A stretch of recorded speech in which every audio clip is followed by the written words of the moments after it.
one with you. I wanna be the one with you. I wanna be the one with you. I wanna be the one with you. What up, everybody? I'm Caleb. And I'm Micah. And we'd like to welcome you to This Life Together. That's TWO. Together. Boom. So this week we wanted to talk about a couple of things. One, we're going to fill y'all in on what happened this weekend because it was some shenanigans, of course. And then we also want to get into this craze with the show Love is Blind and really chop it up about, is love really blind? Like, are y'all buying this whole thing? Do y'all think it's staged? Because I got some questions about all of that. I'm a skeptic. Yeah, so Saturday we had our maternity shoot for our maternity pictures, and we had our baby shower. Saying it out loud, it sounds even crazier than what actually took place on Saturday, because I was tired at the end of the day, like dog tired. We was really tired before we even started, because the night before, so Caleb and I, we had big aspirations for what we were going to do with this shower. Fun fact about me, I'm terrible at planning parties. I hate planning parties. So early on, we already were asking like our family and friends what they were able to help with. And shout out to them because they help with everything. So we were like, okay, cool. You know, y'all are organizing all of the stuff and contacting the folks who need to be contacted, helping us order the cake, the balloons, whatever. We're going to take it upon ourselves to build these projects because the theme was Barbie, but instead of it saying Barbie, everything said Chloe. So Caleb was like, oh, it'd be dope if we built a Barbie box and instead of it saying Barbie, it said Chloe. And then I was like, oh, that would be dope. But then I saw this really, really nice, it was like basically a life-size Barbie backdrop house type thing that Chris Brown's daughter Royalty had for one of her parties. Needless to say, that was done by a professional.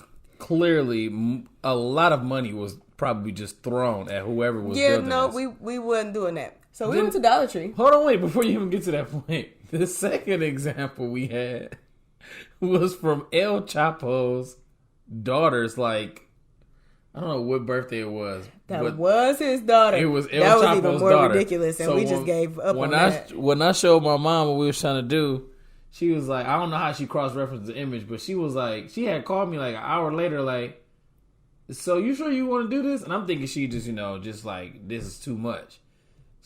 She was like, so, I mean, the one picture was Chris Brown's daughter. The other picture you sent me was El Chapo's daughter. What do I know about El Chapo? She be watching Narcos?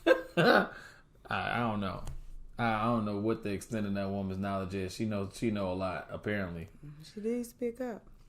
But yo, go ahead and continue about So yeah, we have been gradually working on the project, but then that gradualness slowed down significantly. As her and so wait, I'm getting to that.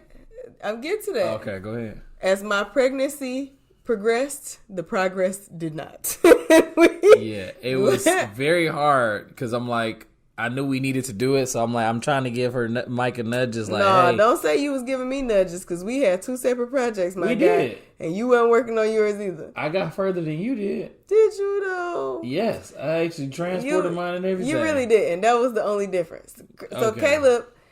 Caleb's was huge, and it wasn't collapsible because he had put the entire structure of the front of the box together, and it was over 7 feet tall. So I have a Wrangler, but the max that I can fit from probably the like tail to the front is 6 feet. And that just depends on what it is, because it might be able to fit like between the front seats. But either way, so he still had to wrap this. He had to figure out how he was putting the letters. He had to do the sides. We had to do the back, all of that stuff. Neither here nor there. So one day last week, I feel like it had to be Wednesday or Thursday, I came home and completed one of the panels for my project because it was 3 big panels. Which was your project? The Barbie house thing. You ain't said that. Oh yeah, El Chapo house. So after I realized that I am too far along to be trying to do all of this moving and stuff, and Chloe does not like when I sit for long periods of time, or stand, I was like, yep, okay, I'm done. And that was that.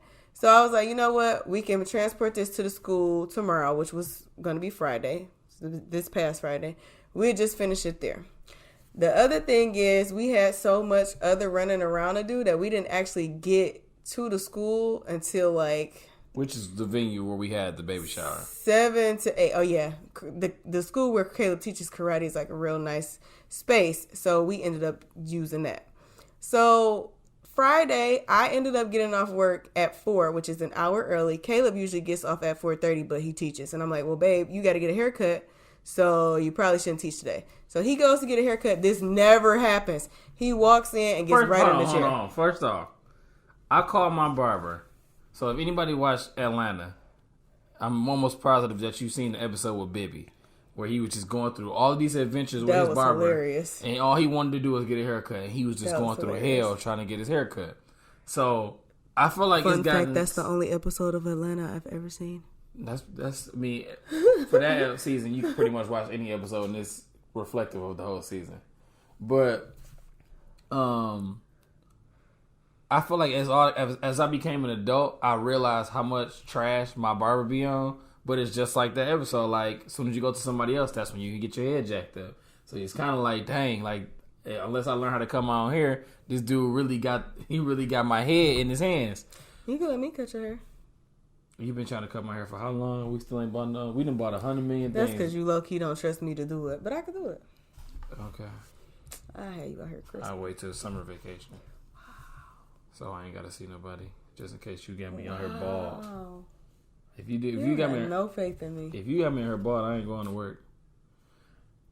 Okay. Well, I'm going to be on leave, so I don't know how we going to eat. Exactly. No more steak. Just don't shave me bald. But, yeah, I called this dude like 3 times. He wasn't answering the phone. Dude going straight to voicemail. I'm like, come on, man. I'm just trying to get my hair cut. I know it's Friday, so depending on, what time I get down there, it might be packed. Not answering the phone. I called the shop's phone. Not answering the phone. So at this point, I didn't call like 3 of my boys like, hey, just trying to have like a backup plan. And I'm like, I'm going to still drive by the shop because it was basically on the way home. I drive by the shop. This dude is literally sitting in the chair just twiddling his thumbs basically. I look through the window and I'm like, this dude is literally not answering the phone. He just sitting there talking. And I didn't call this dude 3 times in 3 different spaces. And like, I called him at like 12, called him at like 1. Then I called him again at like 3 and he still wasn't answering the phone. He's like, oh yeah, you just on time. I got a client that's on the way or whatever. But since you here, you might as well go ahead and hop in the chair. I'm looking like, bro, I called you like 3 times and I text you. Why you ain't answer the phone? He's like, oh yeah, I ain't get that. What? So, needless to say, I got my hair cut, was in and out, and then I did some ripping and running, and then wound up heading back up to the venue so we could start working on this project. We got up there maybe around, I want to say like 6:30, 7 o'clock. Caleb got there before I got there because, mind you, when I got off at 4, I went to the beauty supply, spent a good 25 minutes in there, getting all these supplies, rinsed my hair, did a quick weave, partially styled it, then we left and I met him at the karate school. So by the time I got there, again, I attempted to finish the same little low stab panel. And then once we reached, so we were there for like 3 hours. Yeah, until 11 o'clock when I was like, we should just go get some Mexican food. And then we left, went and got Mexican, which was an hour. And then at 12, we left there.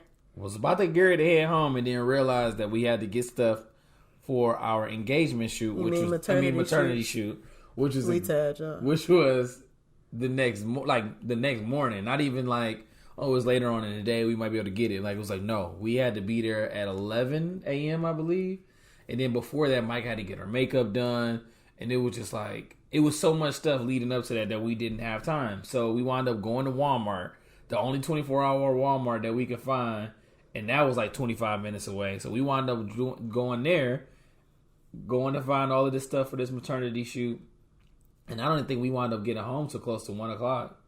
It was about 1 o'clock. And then I stayed up. Had to curl your hair. An hour and a half curling my hair and then putting rollers in it. So the next day, while I was getting my makeup done, 1, my hair wouldn't go flat, but 2, it would already be taken care of in the morning. So once she finished my makeup, all I had to do was literally just take the rollers out so we could bounce from there to the maternity pictures.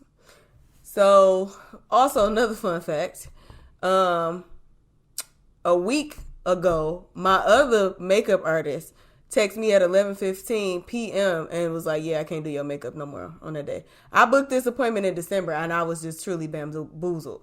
But luckily, the person who I ended up going to, she did a fantastic job, and I love her to bits. She actually did my makeup for all of our engagement pictures, and they were fire. Shout out to Chris and Brianne. And she was able to fit me in. She's sweet as pie. She texted me to confirm the day before. So I get there, polishing my toenails as I wait. Because I'm like, all right, you know what? Maybe she running a little late because there was somebody in her chair. But I got there 10 minutes early. So I'm like, maybe she going to be like an additional 10 minutes before my appointment. Yeah, no. Sis was still calling me back there early. So I had 7 out of 10 toes done. She let me sit there and polish the other 3. God bless her heart. And then she started on my makeup. She finished in less than an hour. Full beat face. And then I got in the car with Caleb. As we're driving, Caleb also had to go find me undergarments. I was waiting to see he was going to get there. I definitely didn't forget. Oh, the chaos. So Caleb was on a mission while I was getting my makeup done. He out trying to find me lingerie to go under this lace robe I got for this milk bath and these maternity pictures, which was very interesting. So, like she said, I went to 3 stores while she was in a chair getting her makeup done. She was like, just call me or whatever. Manju is dumb early, so the places that he could go was super limited because at this point it's 9 a.m. Yeah, I mean, but I figured it wasn't like we needed to go to 100 million different places. It was only But it's not like you could go to the mall. The mall don't open till 10. I wasn't thinking about going there anyway. I wound up going to Meijer first. I go to Meijer, and then I go and I'm like, all right, cool. I parked on the right side, walked straight in, and I'm like, bam, the whole women's section. So I'm looking for a matching bra and panties. I think you had told me that look for like a nude. Yeah, they just needed to be solid bra and panties to go under the robe. I go in there and I'm like, oh man, it was like, it looked fully stocked from where I saw. So I'm like, cool, I'm not gonna have no problem finding, this. And then I turned the corner where all of the bras and stuff was. The whole rack was just missing. Like nothing was on the rack. I'm like, oh my gosh. I asked the lady, like, excuse me. And it's even more uncomfortable because I had to ask. I feel like every store I went to, it was just uncomfortable for me to just ask, excuse me, can you help me find some bras? And it was just like, what? Is that the voice you use? No, I use my whiter voice. Oh, dear God. It's like, excuse me, can you help me find some bras and panties for my wife? Ew. But no, so I asked, and then, the lady was like, oh, it seems like we're about to get her to restock. That's going to take a while. And I'm like, oh my gosh. I've never heard of that. Like, they completely unstocked they had to restock? Well, I don't think they didn't have none out. Like, the whole rack was clear. And it was like one bra. And that definitely wasn't for you. The bra that I saw. So I wound up leaving. I was like, all right, cool. I'm going to go to Walmart. Now, mind you, I FaceTime Micah every time I went to the store. I go to Walmart. Angrily. Very angrily. I wasn't angry. Sierra was like, oh, he frustrated. I was like, girl, yeah. No, you said, that's not what you said Saturday. I said, yeah, he frustrated, but he ain't frustrated with me. He frustrated with himself. Oh, you said mad. Yeah, she did say, she was like, oh, he frustrated. I'm like, all right, I'm going to go to Walmart. I go to Walmart, and it literally looked like somebody had just ran through the store and was just throwing stuff all over the store. It looked like Black Friday. Like, everybody was just going there throwing bras and panties all over the place. None of the stuff matched the tag, so I couldn't find a price. Then I had found one that was her size. It was the wrong style. It was just like, oh my gosh, why is it so hard? I feel like for guys, it's so easy to buy underwear and to buy undershirts. You can go in there, as long as you know your size, you can go buy a 10-pack if you need to. And then just walk right out the store. But for women, I feel like it's just so many different details that you got to look for. You got to make sure it's the right cup size. You got to make sure it's the right style. Do you want an underwire? Do you not want an underwire? Do you want a backstrap? Do you not want a backstrap? It was just like, oh my gosh, it's got 12 different types of bras, 100 different pair of panties. It's just like, I really felt for women. And then on the other side, I have never felt more inadequate in my entire life. Oh, goodness. Like, I walked in there and I felt like I had no idea. It was like I had walked into Walmart for the first time. That's how I felt. Leave Walmart, go next door to Kohl's. I go to Kohl's, I'm looking and I was like, cool. Walk dead smack into the bra section. Looking for her size, don't see her size. And then I asked somebody for help And the lady said, "Oh, I'm going to send somebody over there right now." I was in that store for 20 minutes and then nobody come over there. I go back over there and I'm like, well, I'm just going to look myself since ain't nobody coming. I go in there and I'm like, oh, just when I thought I found her size, I looked up on the tag and that junk said juniors. I'm like, all right, I'm walking out. So I walked back out and went to go pick up Micah. And she was like, see, I tried to tell you, you might as well have just waited. That's how you see why I'm always frustrated when I'm trying to find stuff because I can't never find it. I hate shopping for bras and pants. It's the worst thing ever. Yeah, did that, and then we went to go take our maternity photos. But beforehand, we wanted to make sure we had got something to eat. So, you want to tell the story? Tell the story. This was just retarded, and at this point, I think my level of anger. So when we finally ended up finding like underwear that matched, it was like the perfect color at Target. Shout out to Target, you never disappoint, except for with the maternity pants because she trashed with that. But the girl in the store that was helping us was like making us take more time because apparently she was pregnant too. So then she was asking me questions about the shoot and like other stuff. I love people. So I was trying to like not be rude, but like, get out of there. So once we left, we like, all right, at this point, I think we had like maybe 20 or 30 minutes before the shoot started. So the Target that we went to was, I want to say, not even a 15-minute drive away from where we were getting the pictures taken. And it was a McDonald's literally right across the street. So we like, all right, we going to hop in the drive through line, order this food, we'll eat it in the car, and then go ahead and take our pictures. So we get in the line. Caleb points out that he sees a sign that says, if you don't get your food within 60 seconds, the next time you come to us, it's free. I'm like, oh, bet. We get up to the window. She like, can you pull up to spot number 1? So immediately I'm like, oh, well, I guess our food free the next time we come to this McDonald's. She bring the food out. It's wrong. So I look in the bag like, this ain't none of the stuff we ordered. We ordered 2 sandwiches, 2 hash browns, and 2 orange juices. It was 4 sandwiches and an apple pie in the bag. So then Caleb goes inside to tell them that it's wrong. It takes like another 10 minutes for them to give him the food. And then when he gives me the food, I open the bag again. I'm like, this still wrong. I was like, I don't even eat none of this, and it ain't no hash browns in here. So at this point, it's literally 11 o'clock on the dot. I'm like, we don't even have time to eat this. We literally ended up throwing the whole bag away.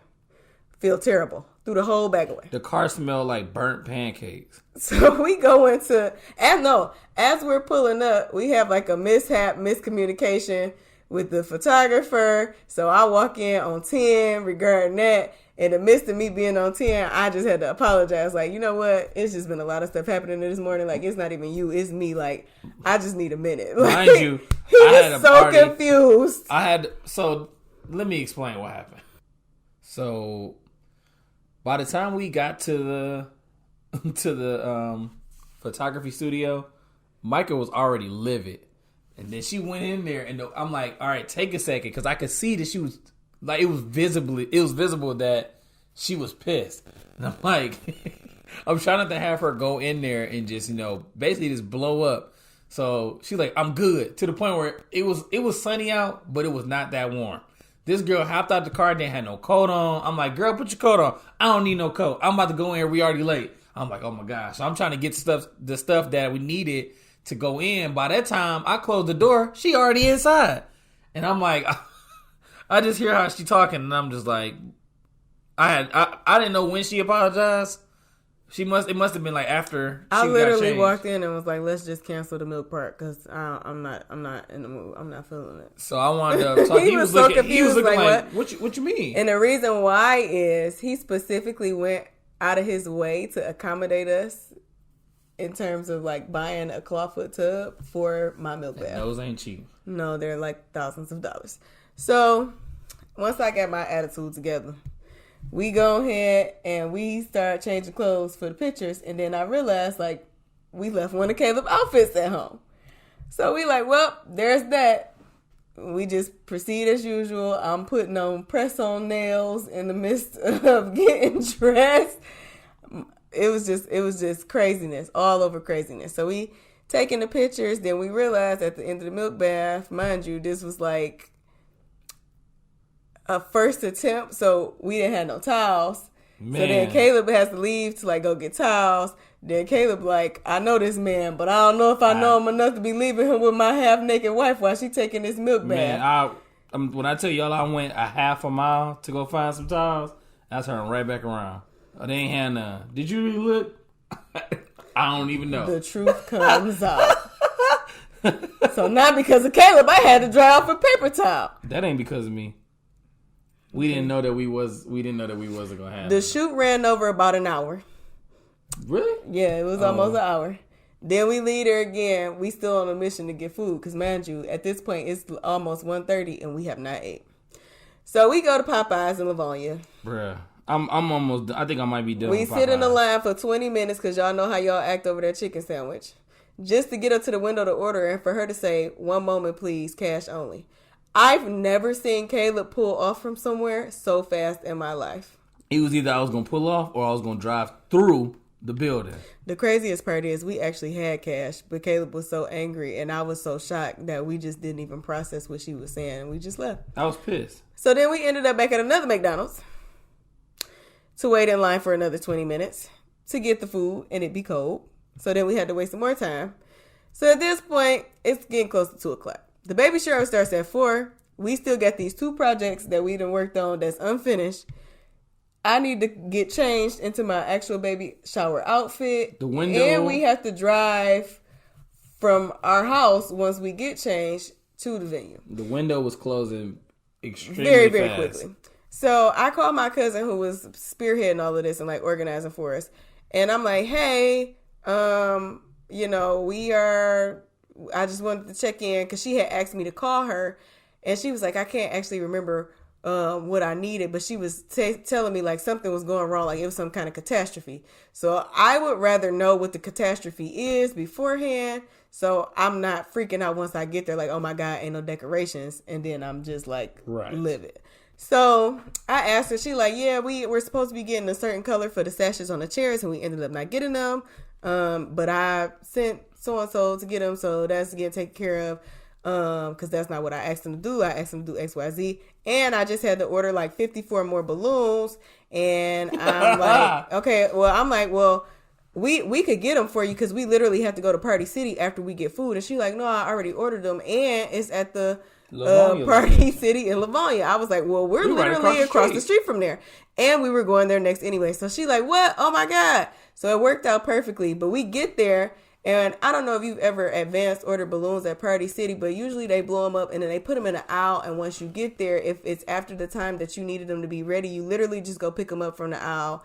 And then you give the people at the register the receipt to say that you picked them up and you leave because you already paid for them. When I got there, literally only half of the balloons were blown up. And then she was like, it's going to be like another 5 minutes.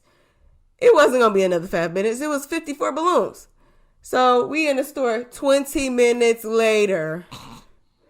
At this point, it's almost 3 o'clock. I called my cousin like, yeah, you can go ahead and set my part of the project on fire because it ain't happening. You could just go ahead and toss that out the window. Here's a wrap on that. Man. She like, that's fine. We'll figure out something. We'll make something work. Blah, blah, blah, blah. So we end up coming home, changing clothes. At this point, I'm like, crap. We have all of the games. And they're paper games, which means they need to be cut.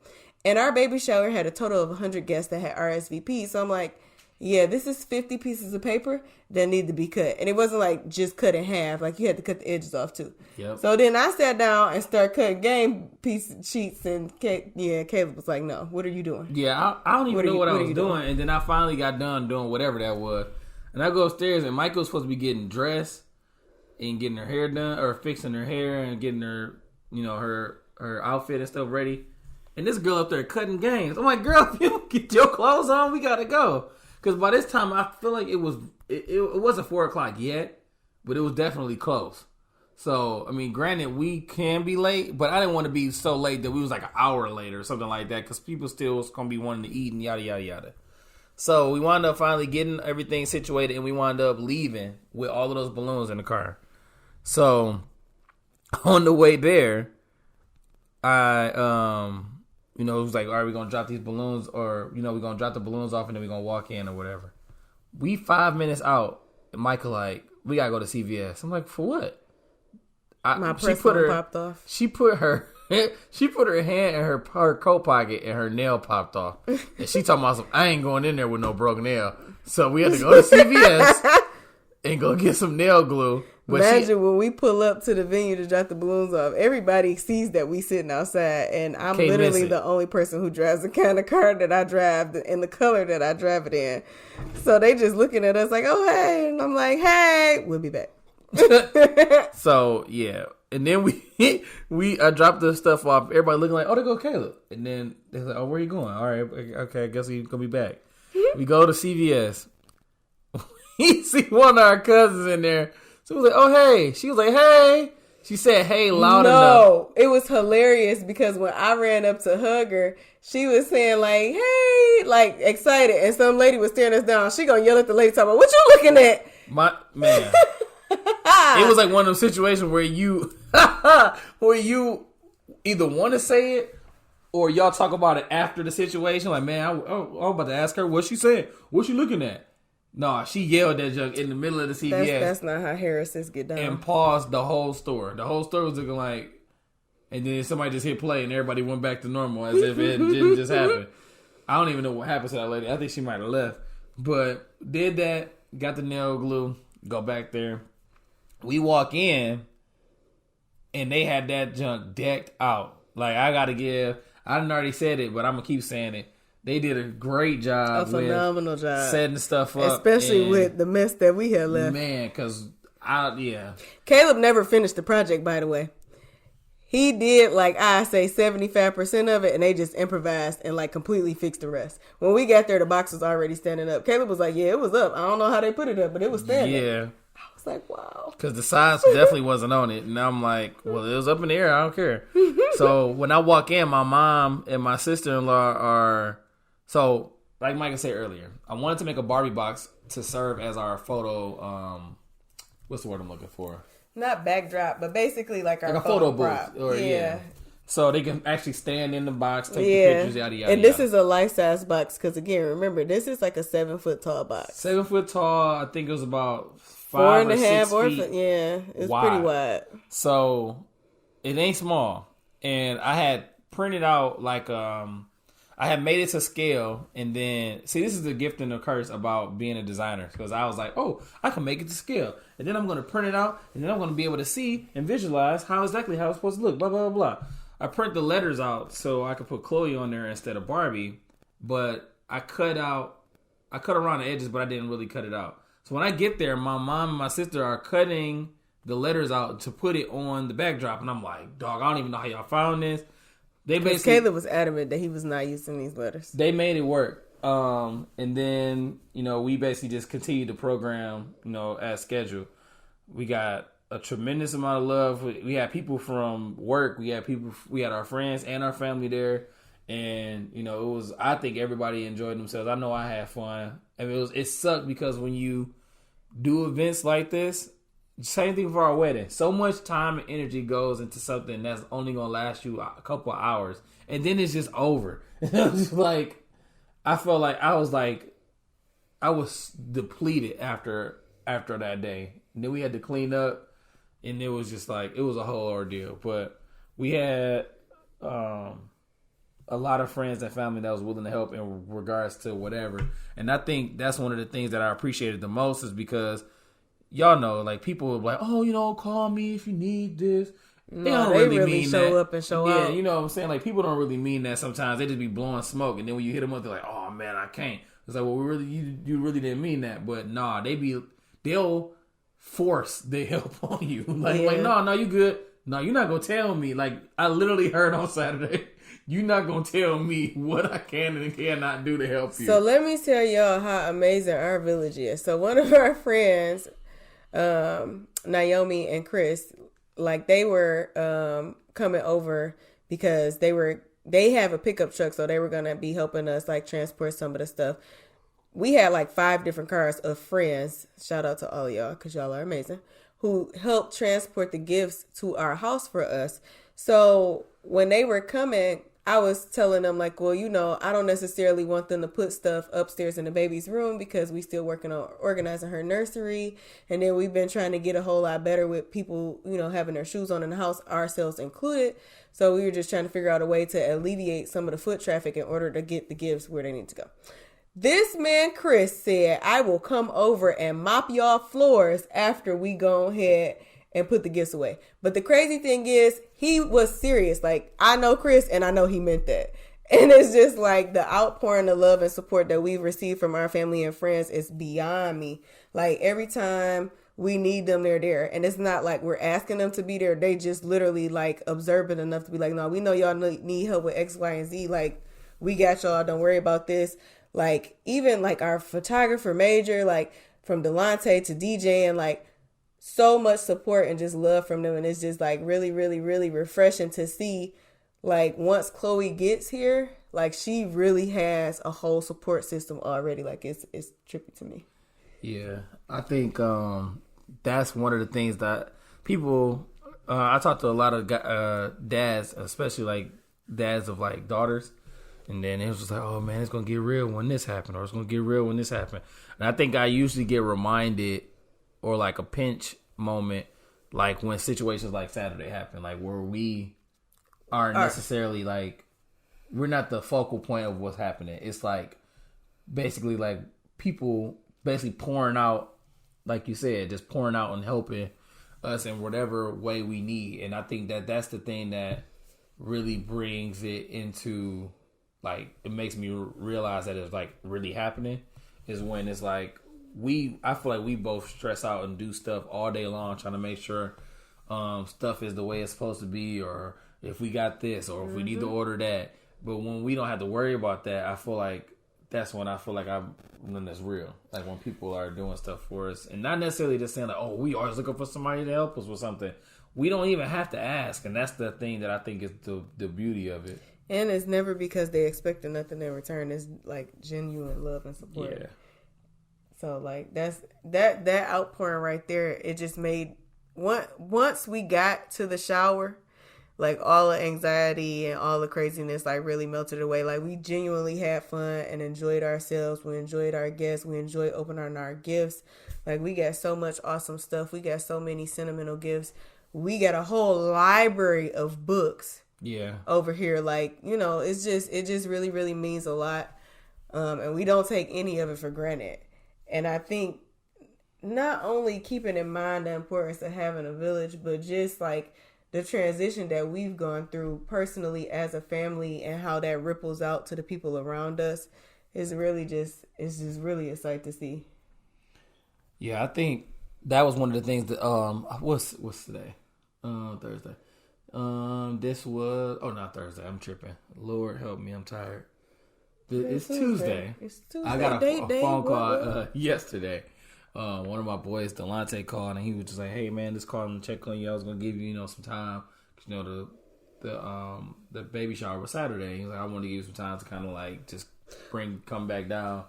And he has a daughter, and he was just saying like, "Hey, don't shy away from hitting me up. I might not have every answer to everything that you're going through or everything that you're doing, but this is why I'm here. This is why we're here."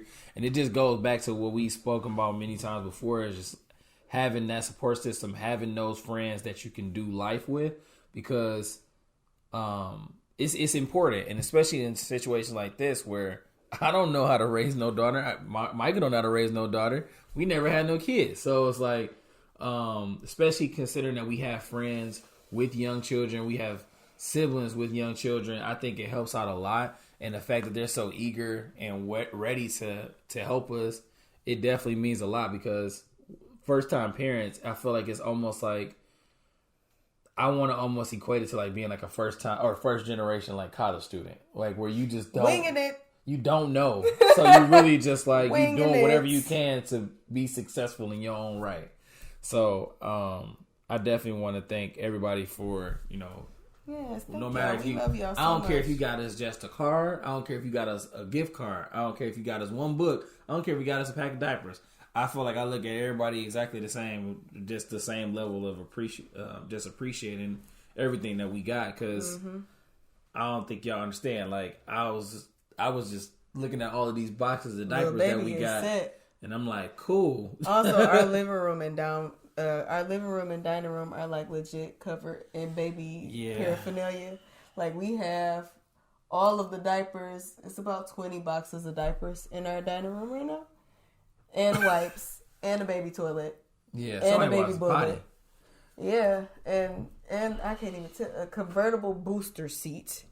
Like, shout out to y'all. Yeah, but I think that also, the fact that we have so much support and assistance with the both of us and individually, I think helps us when it comes to just being there for one another and throughout the process of this pregnancy.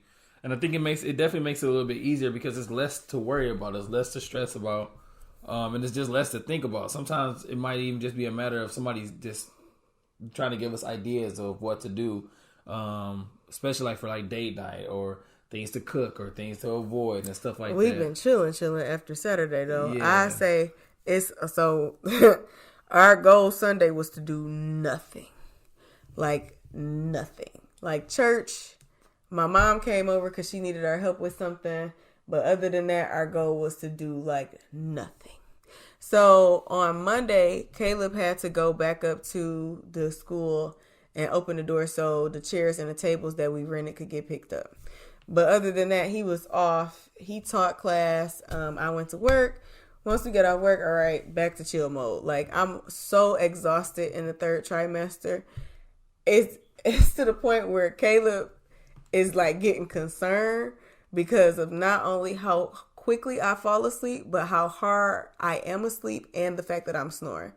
So last night, which was Monday, we decided we were going to watch Love is Blind because we've been trying to figure out just ways to keep ourselves in the house. We just gonna chill. We just gonna watch TV. Taking advantage of the time that we have left when it's just the two of us. Where we could just chill and watch TV. So we've been seeing everybody talking about Love is Blind. And we like, you know what? We gonna go ahead and watch it. Let me tell y'all something. I didn't know what I was watching for the first 25 minutes. We only watched the first episode, but so much happened in that episode. I'm like, did I doze off? Because again, I'm tired and I fall asleep quick. I'm like, he just said they engaged. Well, did I blink? The thing that tripped me out is now I'm thinking about it, and I'm almost certain that they got this idea from Black Mirror.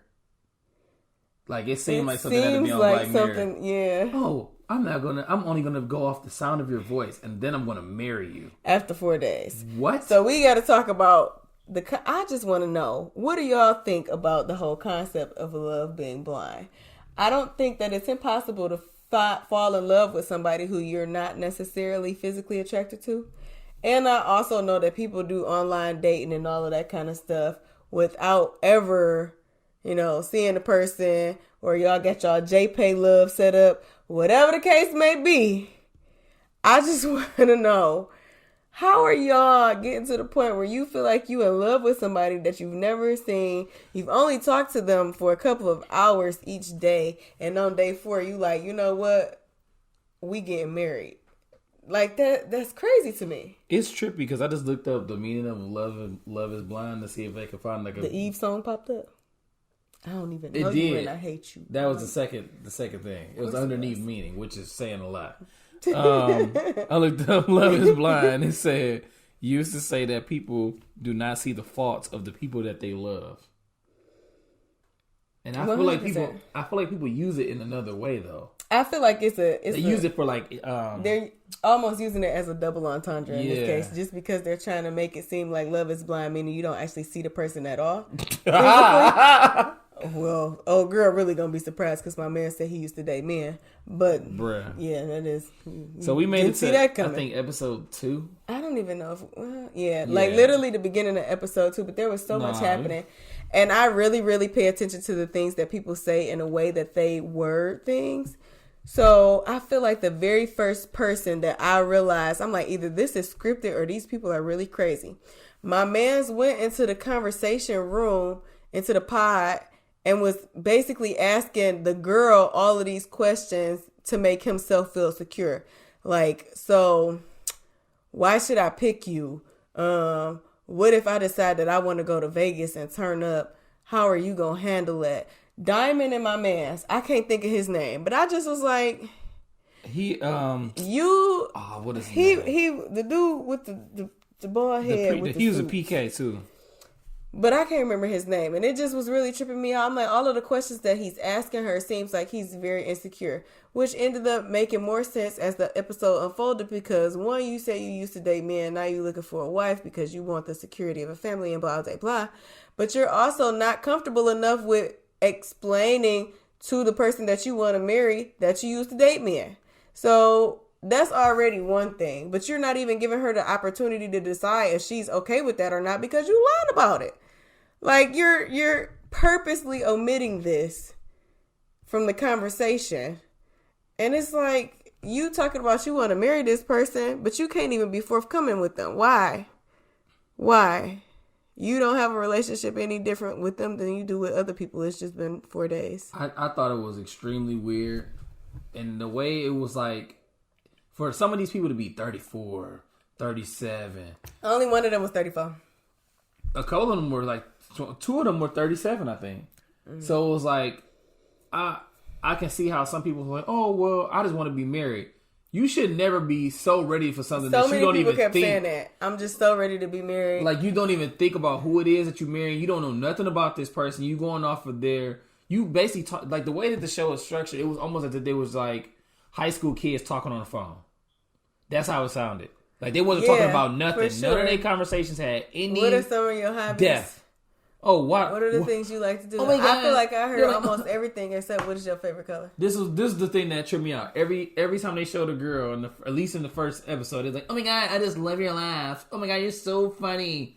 Then it was just like, they don't know that he's doing this to the same person. Or they doing this to the same. That out they was playing roles. So everybody was like, oh, well, I like such and such. And once they found out my man was playing roles, she didn't want to talk to him. We don't know how that story played out. We only on episode 2. And that based on what I saw, I feel like they all got married. So somebody's stupid. And we about to find out who probably tonight. And so it was a whole lot happening with that. I don't know how I feel about the show. It seemed kind of weird to me. The fact that these people is just talking and then they saying that they love this person.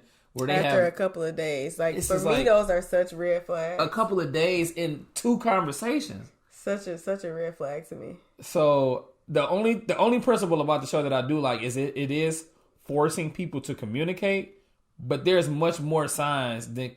It's really not, though, because to me, you talk to these people even less than you would talk to someone who is... Right. No, but I mean, it would have been different if they was face to face and they was forced to have conversations. I don't even mean that, though. I mean, like, if this was somebody that, again, you had never met in person. Let's take, for example, a catfish. Or even somebody that you never even seen a physical picture of. You still talking to that person more than a couple of times a day. You probably talking to them all day for several days. Yeah. So it's like, they don't have phones. They couldn't. How are y'all arranging these meetings to see each other? That was my other question. Like, how do you know to meet somebody in the pod to talk? Are they arranging this time for y'all? Maybe they set up times. Like, meet me here at such and such time, because they probably had watches and stuff, but that was probably it. Or they had clocks in the space. But I don't know how I feel about the show. I mean, what do you think, honey? Do you think I think that it's an example of how far gone people have become to seek relationships. I think it ties into the same conversations that we've been having around millennial dating. Like, it's taking out the element of you being physically attracted to a person first, so you thinking with, I guess, your head and not your genitalia. But at the same time, I don't think we as human beings are wired that way. And I think the beauty of falling in love with somebody is actually being able to be attracted to them, whether they're attracted to the next person or not. Or heck, you could be in love with somebody that you might not even be your, what's the word that I'm looking for? Like, your traditional idea of a beauty standard, but they're just like that much other stuff. But that still requires you talking to that person and getting to know that person. And I don't think that this show is cultivating that. I think this is as bad as 90 Day Fiancé, which is a personal favorite of mine. Man. We watched 90 Day Fiancé every day on our honeymoon. It's the only thing in English in Mexico. But I'm interested to see how it plays out, and also more so just so I could join the conversation with Denzel and Megan, because I laugh at them all day long talking about this show. People apparently would really like it. But I was asking, do you think Love is Blind? In which way? In the way that they're saying love is blind? However you see fit. I do not think that it is possible. Well, no. I think it's possible for you to fall in love with somebody that you've never physically seen. That's very easy. If the conversation is good, if you genuinely feel like you could talk, I think that you could fall in love with somebody that you've never seen, because you could fall in love with somebody that you think is ugly. People do it all the time. All the time. But in the other way, in terms of love being blind and you just are oblivious to a person's flaws because you want to love them so bad, absolutely. Yeah. Love is for sure blind in that regard. And I mean, I'm taking it beyond the toxic to the violent and dangerous. People see what they want to see, and people interpret things to be love that are not necessarily love based on the conditioning of love they've received from the people closest to them. For example, if you are a woman and the relationships with all the men closest to you, meaning your fathers, your brothers, your cousins, your uncles, are ones that are toxic, and I don't even mean abusive, I just mean controlling or manipulative. Like, those are things that you're going to associate with the people who love you because they're your family, right? Same thing with female relatives. Like, if you are constantly berated by somebody or talked down to by your mother, your grandmother, whoever, those are things that you're going to internalize. Those are things that you're going to associate with your own personality. So, yeah, love is blind, all right. And it'll take over your mind. Is what you think is love. It's true. Caleb looking at me like he want me to go to sleep. So I guess that's the end of our episode. See y'all later. All right, peace. Bye.